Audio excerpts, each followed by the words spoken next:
Olá, amigos e amigas. Muito obrigado por acessar o canal Ramilfo Ensina. A quem a verdade ofende? O que contamina o homem? O que significa condutores cegos? O que o senhor quis dizer com não lançar o pão aos cachorrinhos? Os milagres só ocorrem para os membros da igreja? Veja isso e muito mais.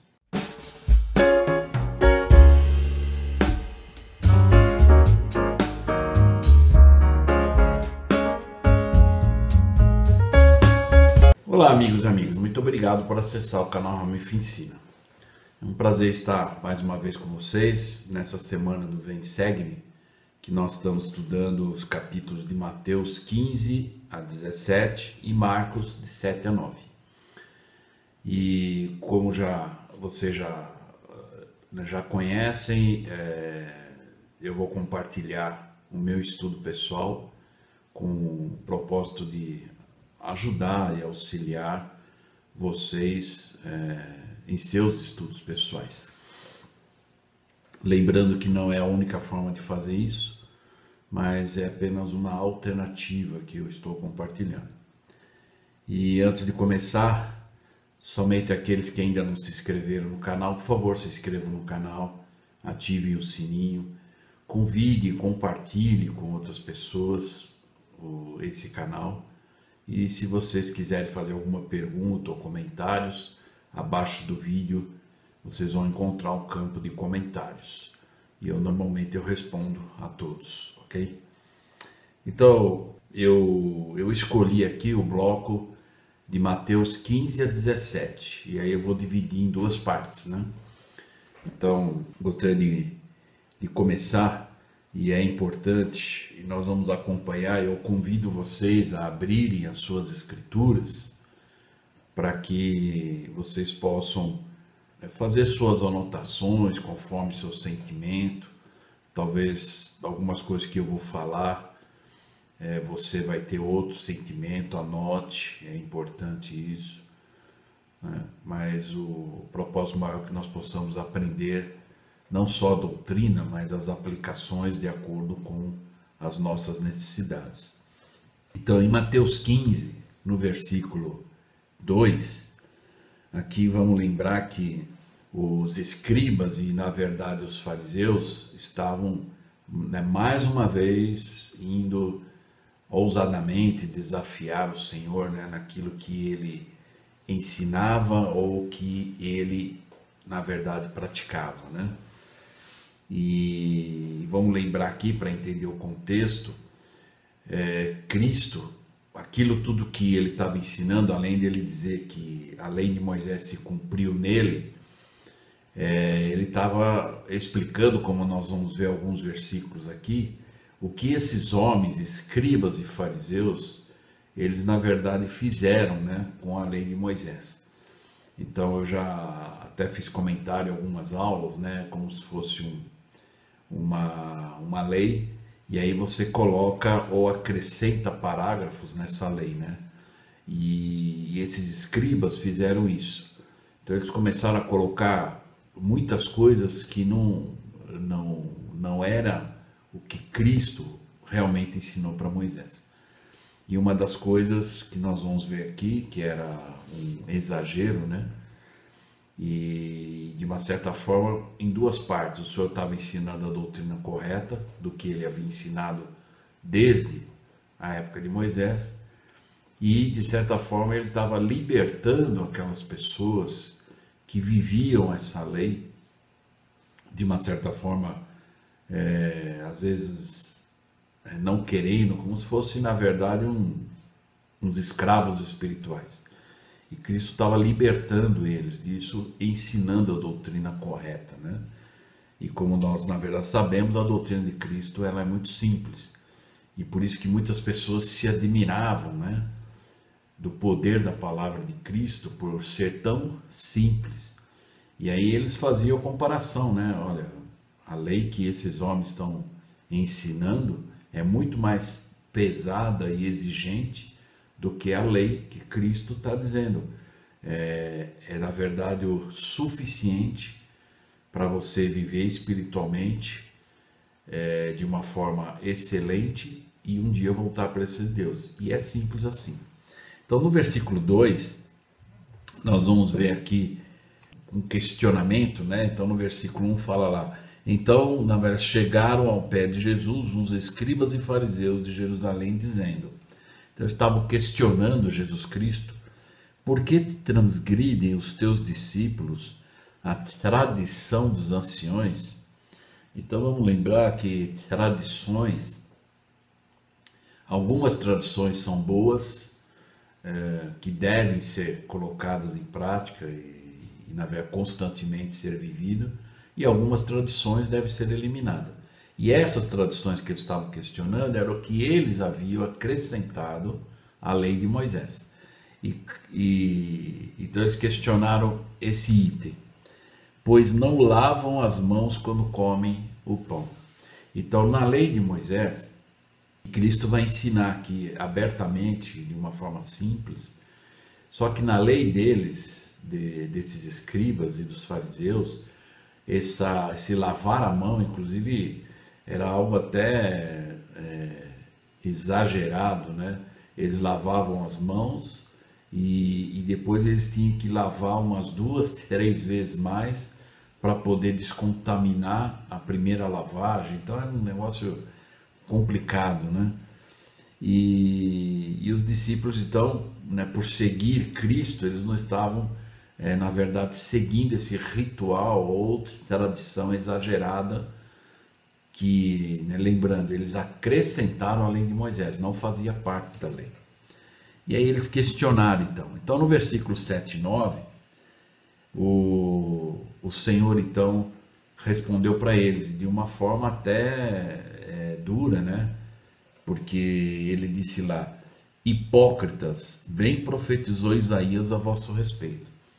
Então, e eles conheciam as escrituras, né, do Velho Testamento, e ele falou: olha, bem que Isaías falou de vocês, né? Então imagina, né, para eles, de uma certa forma, falar: mas Isaías falou, o que ele falou, né? Então, a escritura de Isaías 29, 13 e 14, quando o Senhor disse que iria fazer uma obra maravilhosa, um som que os homens iam a ele apenas com os lábios e a boca, mas que ele iria fazer uma obra maravilhosa, um assombro. E aí ele diz: porque na verdade a sabedoria dos homens perecerá e o entendimento dos seus prudentes se esconderá diante da doutrina verdadeira. Por isso que é importante nós, mais uma vez, lembrando, conhecermos a doutrina por nós mesmos, para que não sejamos enganados, né?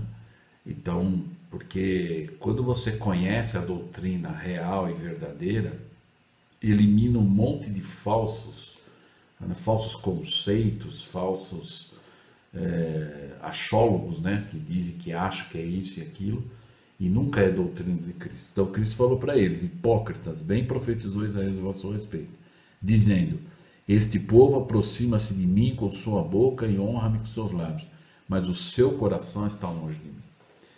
E no 9 ele diz: mas em vão me adoram, ensinando doutrinas que são preceitos dos homens. Então abertamente ele disse: olha, vocês estão cumprindo a profecia de Isaías, quando ele profetizou que haveria esses homens que não ensinariam a doutrina de Cristo, mas ensinariam os preceitos dos homens. E era o que eles achavam que era e tinha que ser assim. Então, como eles eram os escribas e fariseus, né, e as pessoas respeitavam, eles colocavam a lei que eles queriam, né? E por isso que quando Cristo disse que a lei de Moisés se cumpriu nele, de uma certa forma ele disse assim: olha, esses exageros todos que nunca pertenceu à lei de Moisés estão eliminados. Aí no versículo 12, quando Cristo disse isso, até os próprios discípulos ficaram meio assim receosos, e no 12 diz assim: então, acercando-se dele seus discípulos, disseram: sabes que os fariseus, ouvindo essas palavras, se escandalizaram? Então eles disseram, olha, eles ficaram horrorizados, né? Se escandalizaram quando o Senhor ensinou dessa forma, né? E é interessante, né? O quanto que às vezes algumas pessoas se preocupam, né? Cuidado conforme, né, conforme vai falar ou ensinar. É por isso que é importante, quando nós ensinamos a doutrina de Cristo, não se preocupar. Se nós temos certeza que estamos ensinando a doutrina de Cristo, vai haver aqueles que não vão concordar e até vão se ofender, né? Como era o caso dos escribas e dos fariseus. E nos dias de hoje não é diferente. Então, quando Cristo então ensinou, e ele, assim, eu não vejo, eu imagino Cristo não irado, mas de uma certa forma ele disse de uma forma muito simples, olha, hipócritas, né? Bem, Isaías falou de vocês, e ele falou isso, isso, isso. Então, por que a verdade espiritual ofende os impulsos? Os fariseus se ofenderam porque Jesus denunciou a sua tradição, que não fazia parte da lei de Moisés. Sentiram-se especialmente ofendidos com aquelas palavras, pois com elas o Salvador destruiu a obediência das massas ao que era um simples cerimonial sem significado interior e eterno. Após discorrer sobre a base da religião exterior dos judeus, Jesus desacreditou diante do povo a autoridade dos escribas e fariseus, chamando a multidão para seu lado e proferindo ensinamentos com palavras incisivas. No versículo 10, então, e 11, né, nós vamos aprender aqui o que o Senhor estava dizendo sobre, de uma certa forma, a parábola da pureza. Não como os escribas estavam ensinando, que lavar a mão, isso era mais a visão exterior do que a interior, né? Então aí, no versículo número 10, é interessante a maneira que o Senhor disse aqui. E chamando a si a multidão, então, né, depois de ele falar com os escribas, ele disse, povo, olha, vem aqui. Ele disse, ouve e entendei. Então, ele disse, olha, fiquem atentos, ouçam e procurem entender. E aí no 11 ele diz, o que contamina o homem não é o que entra na boca, mas é o que sai da boca. Isso é o que contamina o homem. Então, e depois ele dá o exemplo, porque tudo aquilo que entra na boca, que a pessoa come e tudo mais, depois vai ser eliminado. Mas o que sai da boca é aquilo que está no coração e na mente. Então, Cristo nesse momento, mais uma vez, né, por isso que as coisas que ele ensinou, para que as pessoas pudessem, olha, presta atenção e entenda, e não entenda mal. Com que autoridade Jesus convocava? Ouve e entendei. Aí, se nós formos olhar no livro de Mormon, em Alma, né, 60, versículo 23, quando o Senhor diz aqui, o que contamina o homem não é o que entra pela boca, mas é o que sai. Então ele estava mostrando, o mais importante é o interior, não o exterior. Hoje o mundo olha o exterior. Quem usa as melhores roupas, quem tem os melhores carros, as melhores casas, é tudo exterior. Parece que é o que mais enobrece e que as pessoas dão valor. E não pelo que as pessoas são interiormente. Então, é isso que o Senhor, ele olha para o coração. Então, nesse versículo, Alma, né, capítulo 60, versículo 23. Aqui, vamos lembrar que era o capitão Moroni falando, né, e aí ele estava, na verdade, chamando a atenção dos líderes da época. Pensais passar por inocente aos olhos de Deus, permanecendo inertes a contemplar estas coisas? Eis que vos digo que não.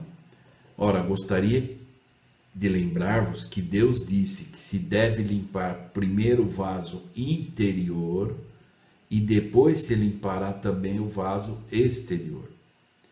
Então, de uma certa forma, o Senhor está ensinando que não é suficiente estar fisicamente limpo.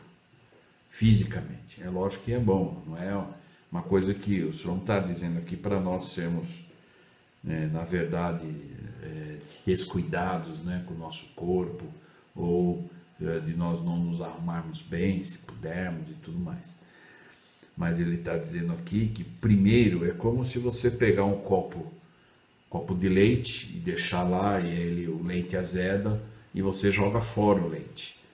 E depois então você vai, não lava o copo e coloca um leite novo. O que vai acontecer com o leite novo? Ele vai azedar, porque você não limpou o interior. Por isso que o Senhor está dizendo aqui, se deve limpar primeiro o vaso interior e depois se limpará também o vaso exterior.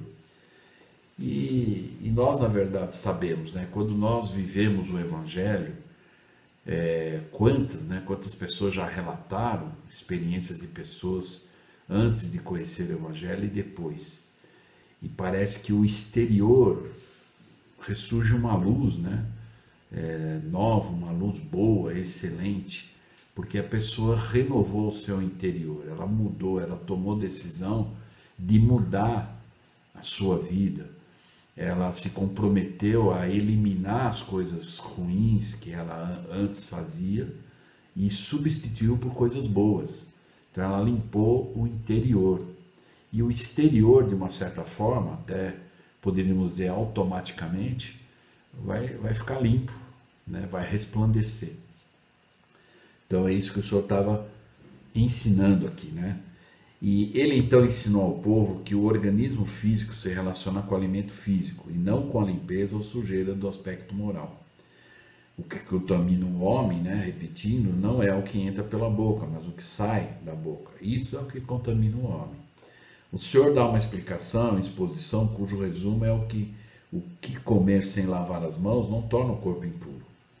Então, só porque a pessoa comeu e não lavou as mãos, não quer dizer que ela é impura interiormente, né? Porém, aquele entendimento falso e aquela imaginação maligna tornavam impuros, não somente o corpo, como mais ainda o espírito. Então, está dizendo que aquela tradição dos escribas e fariseus é que se tornava impuro, né? Das pessoas se preocuparem com esse detalhe externo e esquecerem do interno, né? Então, ainda desse versículo, a comida que comemos vai para o ventre, não para o coração. E não importa se lavamos ou não as mãos. E tudo que ela contém de impróprio para o bem-estar do corpo é jogado fora. A comida pode contaminar o corpo com doenças, mas não pode afetar o espírito. O coração é que tem o poder poluidor do pecado. O que não foi regenerado é a fonte de pensamentos malignos. Aqueles que buscam ter um coração limpo não serão negligentes no que se refere a terem também o corpo limpo. Então, é o que nós vimos aqui na Escritura. Limpar o vaso interior primeiro, para depois limpar o exterior. E aqui está, aquela pessoa que se preocupa em ter um coração limpo, né, e realmente viver o Evangelho, ele não vai negligenciar também ao que se refere ao externo, ao corpo limpo. Essa limpeza é um dos subprodutos de viver segundo a vontade de Deus. Então, de certa forma, é uma coisa automática, né? E nós podemos buscar isso.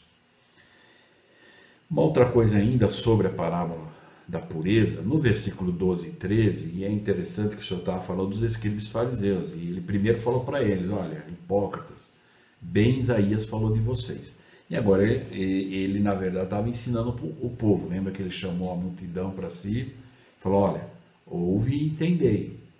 Então, e agora ele está falando daquela lei ou outras tradições que não eram corretas e não fazia parte da lei de Moisés. E no versículo 12 e 13, vamos ler lá, ele diz, ele porém respondendo disse, né, isso quando os discípulos disseram, olha, os escribas e fariseus se escandalizaram do que o Senhor falou para eles. E ele disse assim, toda planta que meu Pai Celestial não plantou será arrancada.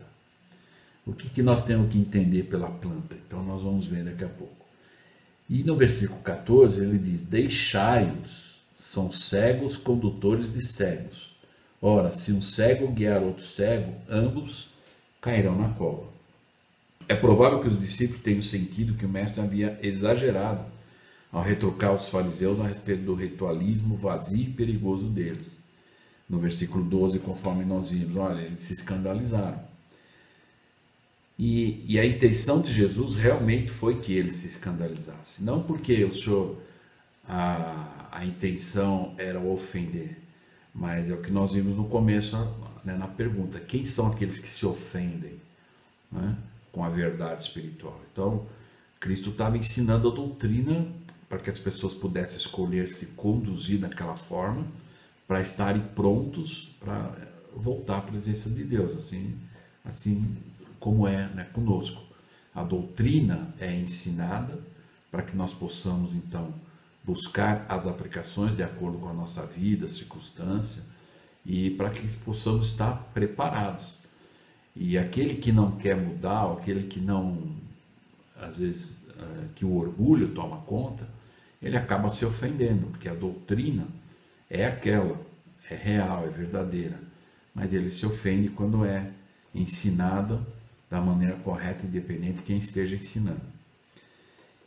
E, na verdade, os fariseus se ofendiam e ainda se magoavam com a doutrina verdadeira. No entanto, os discípulos não deveriam se preocupar muito com o fato da verdade ser popular ou não. No versículo 13, então, o Senhor falou: toda planta será arrancada. Devemos entender os falsos ministros que se ofendem com a verdade, que são corruptos e apóstatas, e no devido tempo serão arrancados. Então o Senhor está falando aqui deles, olha, toda planta, toda doutrina, todo ritual, tradição que não faz parte do reino de Deus, vai ser eliminado, vai ser arrancado, pelas verdades que o Senhor e os profetas proclamam. E também todas as doutrinas que eles mesmos haviam concebido. Jesus ensina aqui, de forma parabólica, todo erro que obscurece a verdade de Deus e fere a alma do homem será desarraigado. Podemos ter a sensação de que erros e males estejam arraigados de maneira muito firme e resistente, mas Deus opera a sua própria maneira e no seu próprio tempo para desarraigar toda a planta, ou seja, a doutrina maligna. Então o Senhor não vai permitir que, na verdade, sejamos enganados, né? Eu queria só, né, pegar o versículo 14 aqui, no 13, quando o Senhor falou, olha, aquilo que não pertence ao reino de Deus vai ser eliminado. Ou seja, toda planta que meu Pai, ele falou, que meu Pai Celestial não plantou, não faz parte do plano, não faz parte do Evangelho Salvador, vai ser eliminado. No 14, repetido, ele diz, deixai-os. Então, lembra que tinha a multidão ouvindo Cristo. E Cristo está dizendo para deixa esses caras, deixa eles. Eles não querem, eles não estão, na verdade, dispostos. Lembra que o Senhor falou lá, aqui no versículo número 10, ele falou, ouve e entendei. Então ele está dizendo, os escribas fariseus, eles não querem ouvir, não querem entender. Eles estão tão, na verdade, cegos espiritualmente, que eles não aceitam uma doutrina que vá contra aquilo que eles acreditam ou que eles colocaram como regra e não querem voltar atrás. Porque, de uma certa forma, eles vão ter que se humilhar, né? E dizer, olha, nós estamos errados, agora realmente isso aqui é melhor e vamos fazer o que é melhor. Então, aí o Senhor diz para ele, deixai-os. Né? Deixa, né? Não fica achando que, não, mas são boas pessoas às vezes, mas são pessoas que estão enraizadas em doutrinas equivocadas. Então, o que o Senhor está dizendo para ele, aquele povo, aquela multidão, falou, deixai-os. Aí ele disse, deixai-os, são cegos condutores de cegos. Ora, se um cego guiar outro cego, ambos cairão na cova. É verdade. Um cego querer guiar outro cego, então o Senhor está dizendo aqui algo muito simples, mas muito profundo, né? Então, às vezes, o que seria, na verdade, um cego guiar outro cego? Às vezes alguém querer ajudar alguém, mas ele não está no nível elevado para fazer isso. Ele não está naquele nível para dizer, olha, vem para cá que aqui é bom. Alguns pais às vezes que dizem que para os filhos é bom ir na igreja, mas o pai e a mãe não vai. E depois eles querem guiar. E não tem a mesma visão, o mesmo entendimento. Então, qual é realmente o significado dos condutores cegos? Então vamos entender. Tendo os críticos e tradicionais fariseus em mente, então quando o senhor falou isso, ele está dizendo, mas ele estava na mente. Olha, eu estou falando dos escribas. Lembra que ele falou, ouve e entendei. Deixai-os, ou seja, não lhes deem atenção. Então lembra, se nós vamos lembrar lá da árvore da vida,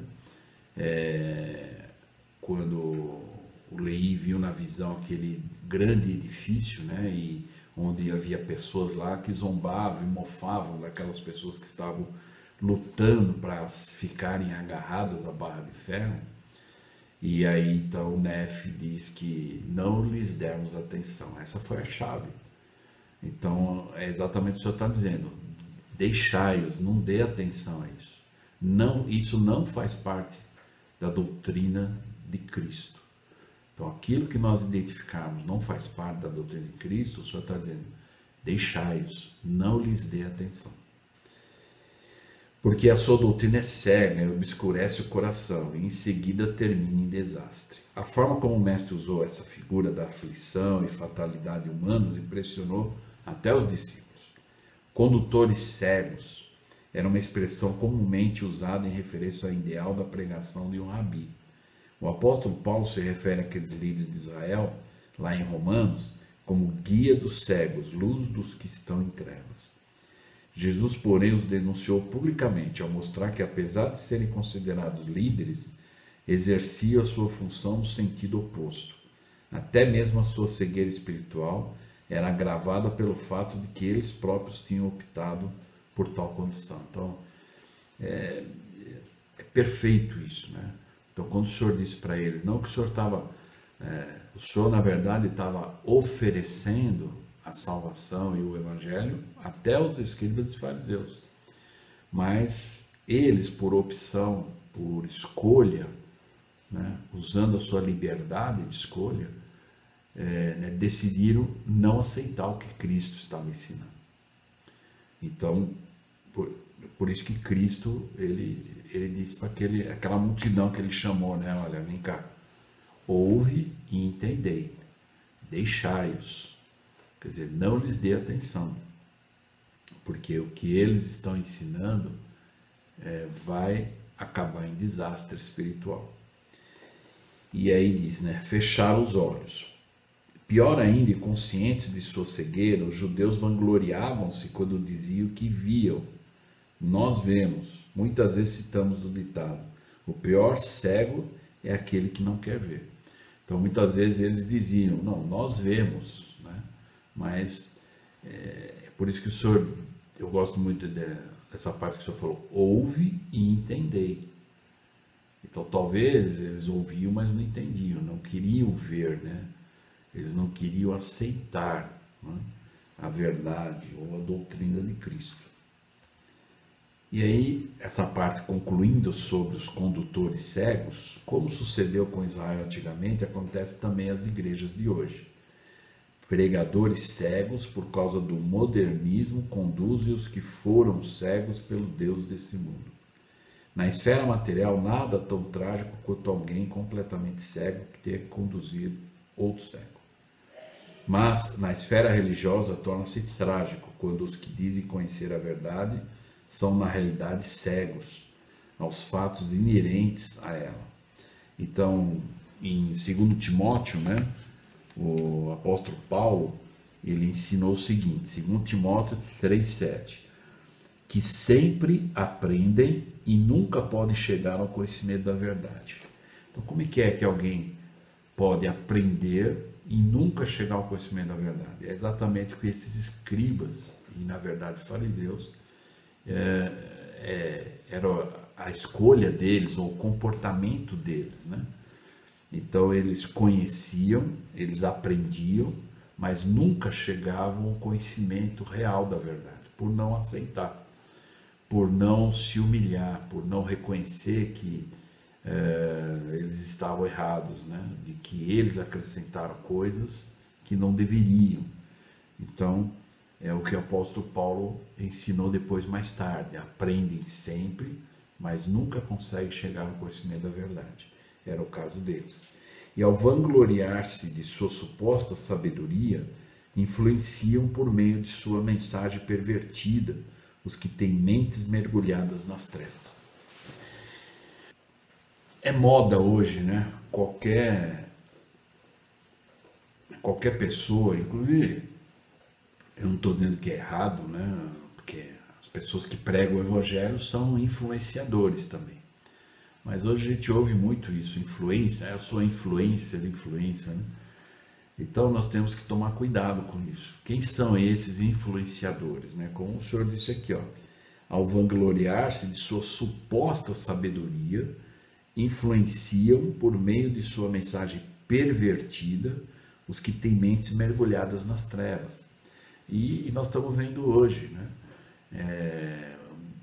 A maioria dos jovens ou a juventude, eles estão escolhendo os seus ídolos, né? Humanos, né? De forma equivocada. E são pessoas que se dizem influenciadores. Eu sou influenciador, então por isso que nós temos que tomar cuidado. Se essas pessoas que se dizem influenciadores, a mensagem deles é uma mensagem para nos exaltar, para nos ajudar a voltar para esse Deus, é uma mensagem pervertida e de mentes mergulhadas nas trevas. Então é simples assim. Em 2 Nef, nós aprendemos isso, 9, 28, 29. É uma escritura muito conhecida, até de domínio do seminário.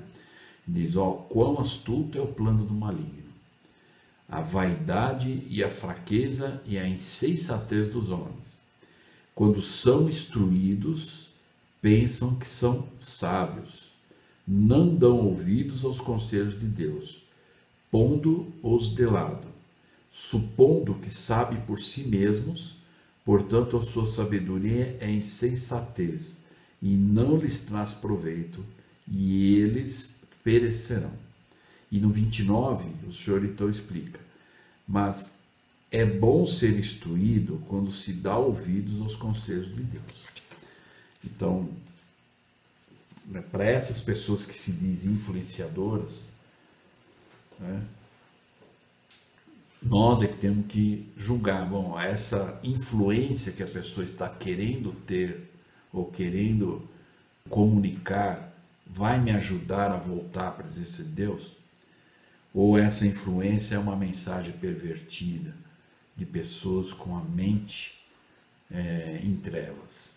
Então nós estamos vendo isso muito hoje, né? Na música, no teatro, o que supostamente o pessoal chama de arte, né?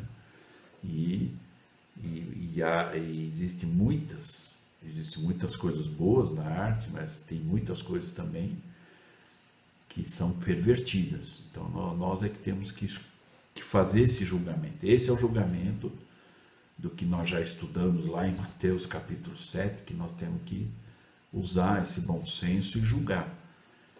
Se essa pessoa que se diz influenciadora está dando uma mensagem para ajudar as pessoas a serem melhores e voltar a presença de Deus, ou é diferente, ou é outro caminho. Se nós entendermos que é outro caminho, é hora de abandonar esses influenciadores.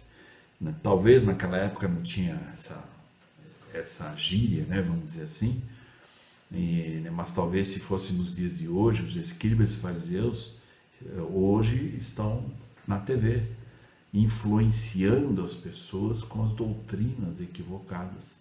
E nós estamos vendo isso. Então, agora, quem tem que fazer o julgamento disso é as pessoas que estão ouvindo, né? E aí buscando a verdade. E aí você que vai identificar e julgar. Então, não é diferente daquela época. E, então, para encerrar aqui, eu gostaria de pegar, ainda no capítulo 15, do versículo 22 a 28. Nós vamos, talvez muitas pessoas, às vezes, e eu já vi alguns comentários, né? Quando o senhor, porque algumas traduções, a nossa Bíblia, a tradução João Ferreira de Almeida, ela usa essa palavra, na verdade, cachorrinhos. Algumas outras traduções usam cães, né? E que talvez fica uma coisa meia, né, pejorativa. Mas qual é o significado que o senhor quis ensinar quando ele disse a palavra cachorrinhos nessa história aqui? Então vamos entender a história aqui, do versículo 22 a 28. Então vamos lembrar aqui, que aí no 21, né, depois do senhor ensinar o povo lá, olha, ouve e entendei. Aí diz lá no 21:8, e partindo Jesus dali foi para as partes do Tiro de Sidom. E eis que uma mulher cananeia, que saíra daquelas cercanias, clamou, dizendo, Senhor, filho de Davi, tem misericórdia de mim. Minha filha está miseravelmente endemoniada. Mas ele não lhe respondeu, né, nenhuma palavra, o Senhor não respondeu nada. E os seus discípulos, chegando ao pé dele, rogaram-lhe, dizendo, despede-a, que vem gritando após nós. Então a mulher, ela estava desesperada. Agora vamos lembrar aqui que quer dizer que era uma mulher cananeia. Ela não era uma mulher do convênio, ela não era uma mulher da casa de Israel. Só para nós podermos entender, não é que o Senhor fez acepção. E o Senhor vai explicar aqui. Então, muito provavelmente, eles foram andando e ela gritando atrás, pedindo ajuda. E aí os discípulos estão falando, olha, né, diga para ela ir embora, despede-a, né? Porque ela vem gritando atrás aí. E aí o Senhor respondeu, ensinando aos discípulos, ele disse, eu não sou enviado senão as ovelhas perdidas da casa de Israel. Então o Senhor está dizendo, olha, eu vim para as ovelhas perdidas da casa de Israel. Vamos lembrar que aí nós vamos mais adiante estudar, entender melhor isso, sobre os gentios, né? Então, o Senhor veio para a casa de Israel. E depois, então, que o Senhor disse para os discípulos ir e ensinar no meio dos gentios. E aí, então, ele estava dizendo, olha, eu não fui enviado para ensinar os gentios, mas as ovelhas da casa de Israel. Então chegou ela e adorou, dizendo, Senhor, socorre-me. Ele, porém, respondendo, disse, não é bom pegar o pão dos filhos e lançá-lo aos cachorrinhos. Então vamos entender aqui. Quanto ao milagre que Jesus realizou para a mulher cananeia, observemos apenas no destaque parabólico que o nosso Senhor deu aos cachorrinhos. Então ele disse cachorrinhos no sentido amoroso, não no sentido pejorativo. É que algumas traduções falam cães, né? Mas cachorrinhos, nós vamos entender. Ao contrastar com as instruções que ele tinha dado aos seus discípulos de não irem pelo caminho dos gentios, ele agora os conduz em direção aos pagãos de Tiro. Então, o Senhor, mesmo para os discípulos, o Senhor falou, olha, nós vamos ensinar aqui para o povo de Israel, ainda não no meio dos gentios. Até esse momento, eles ainda não haviam sido comissionados a irem por todo o mundo e pregarem o Evangelho, com exceção dessas jornadas de Jesus para além da Terra Santa, como um ato misericordioso. Nesse caso, no versículo 24, então, quando ele disse aqui, eu não sou enviado senão as ovelhas perdidas de Israel.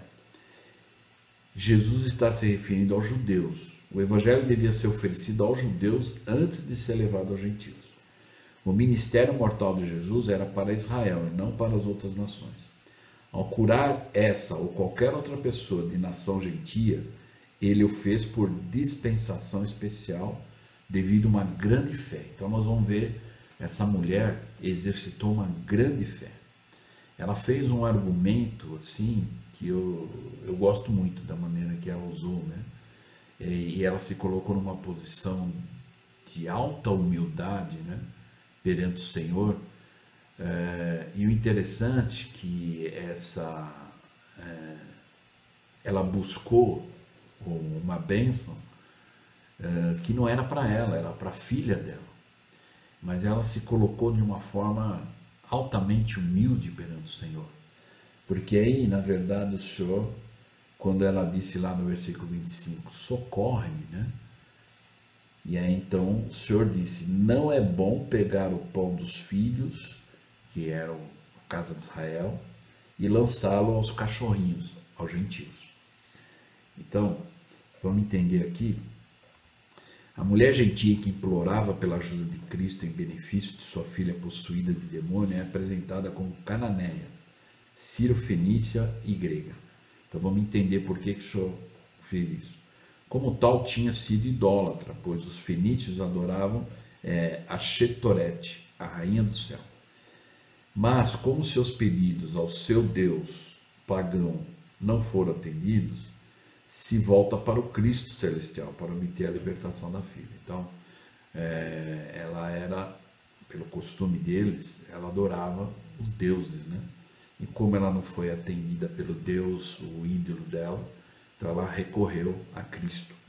E parecia, no entanto, que ela batia em vão na porta dos céus, pois Jesus disse aos seus discípulos que dissesse à mulher, embora estivesse tão ansiosa, que ele havia sido enviado às ovelhas perdidas de Israel, e não aos gentios conhecidos como os cachorrinhos.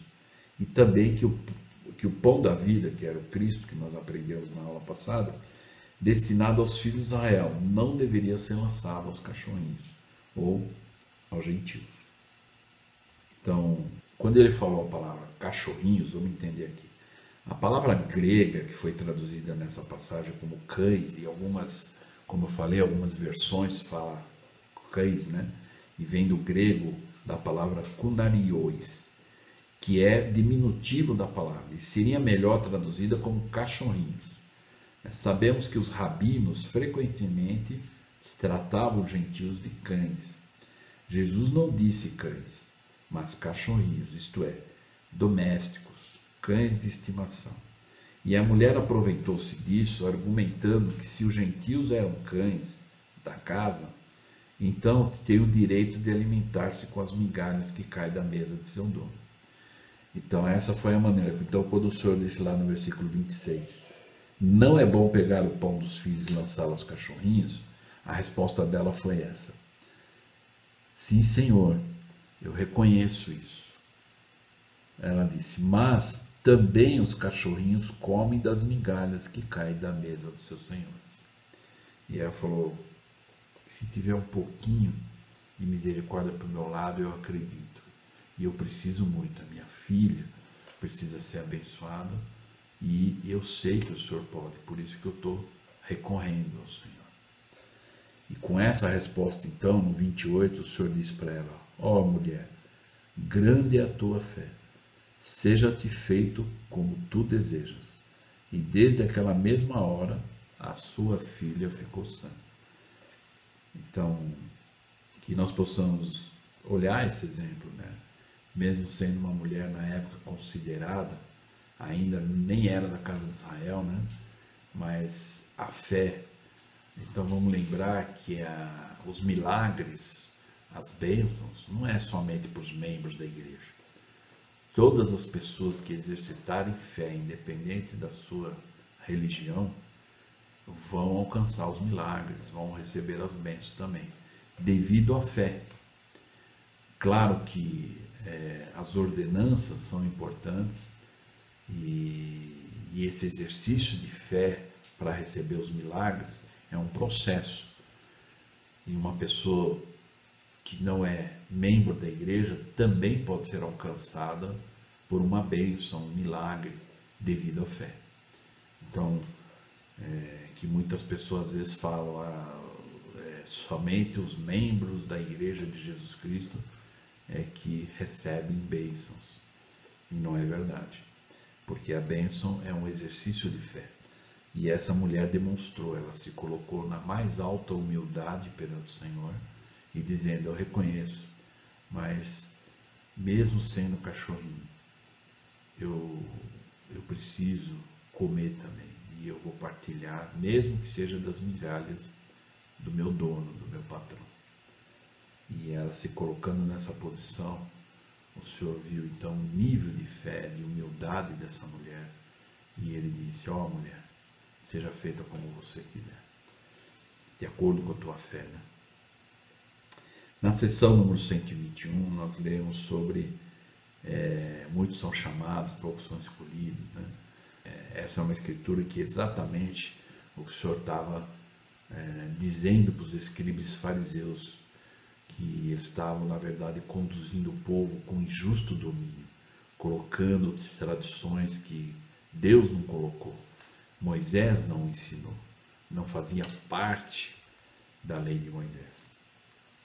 Então, encerrando, é interessante observar o termo usado aqui para cachorrinhos. Esse vocábulo era incomum e foi empregado somente nessa passagem. Ele está em sua forma diminutiva e significa cachorrinhos, filhotes. No campo ficavam os cachorros em sua forma mais selvagem, mas dentro de casa estavam os pequenos cachorrinhos domésticos, queridos das crianças, que esperavam em volta da mesa pelas migalhas. Tudo que aquela mulher desesperada queria era um fragmento de misericórdia para sua cachorrinha, sua querida filha.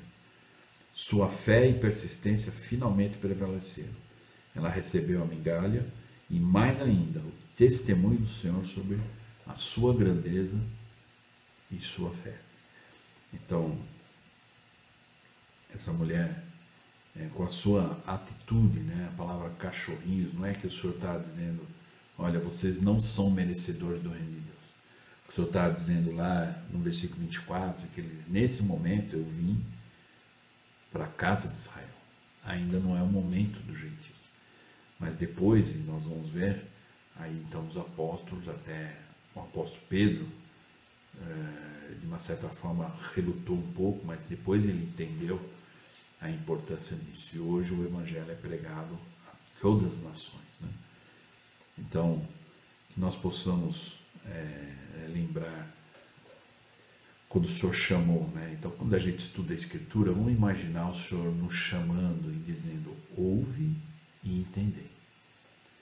Uma outra palavra-chave que nós aprendemos aqui, no versículo 14, aquilo que nós identificarmos que são tradições erradas, equivocadas, são opiniões pessoais e não faz parte da doutrina de Cristo, no versículo 14 ele diz: deixai-os, não lhes dê atenção.